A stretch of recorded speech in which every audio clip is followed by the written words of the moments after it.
Well, we are just weeks away from the 2024 presidential election, and 538 has a brand new tool that allows us to see the effects of each swing state on who will win. So let's dive in. Now, the magic of this tool is that you can put in the results of a race. So let's say Trump wins Georgia, or Harris wins Georgia, and we can allow that to see how the election odds shift with that state locked in. Now, I want to start in the Sun Belt. The Sun Belt is friendly turf for Trump. So, if Kamala, which you see here, can win a state on Trump's turf like Georgia, her chance skyrockets.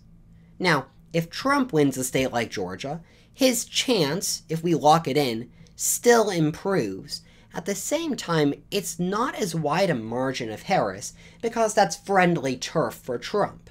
There's a higher probability that Trump's wins, so it's not as critical a state. It's not on the edge as much as a state like Pennsylvania. So let's look at Pennsylvania. It's an absolutely crucial state. Let's say Pennsylvania, we lock it in for Harris. Harris wins in 88 out of 100 scenarios. If we lock Pennsylvania in for Donald Trump, Trump wins in 83 out of 100 scenarios. Now, the interesting thing is when we start adding multiple states together, because the reality is, it's not practical to isolate just one state. If we lock in one state and the others remain a toss-up, that's not totally a fair picture. So let's start blending states. Let's say that Wisconsin and Michigan go to Harris. That would be a very normal, expected thing.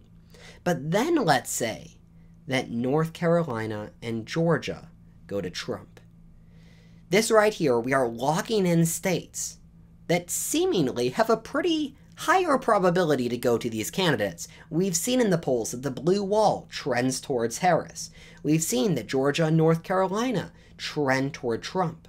So what happens when we lock in these four states? Well, we see that Harris leads in 59 simulations out of 100. This right here is fascinating.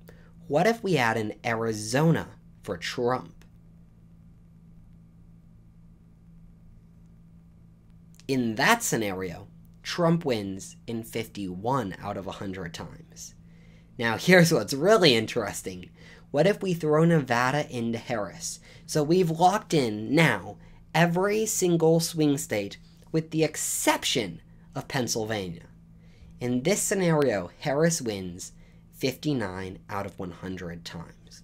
I think this really shows us the importance of Pennsylvania. When we have locked everything in, we have called every single race across the nation where they currently stand in terms of polling, except Pennsylvania, this is still an incredibly close race, when the only state remaining is Pennsylvania. That is remarkable. So what's the big takeaway? Well, I think we learn a few things. First, those southern Sun Belt states are important for Trump. A state like Georgia is his home turf, and he needs to keep it his home turf. In a similar way, the blue wall is like that for Kamala Harris. It's her home turf that she needs to keep. But the third and final takeaway is the importance of Pennsylvania. When we lock in every state based on polling except Pennsylvania, it's still a close race. Now make sure you subscribe. There are just a few weeks left before the election.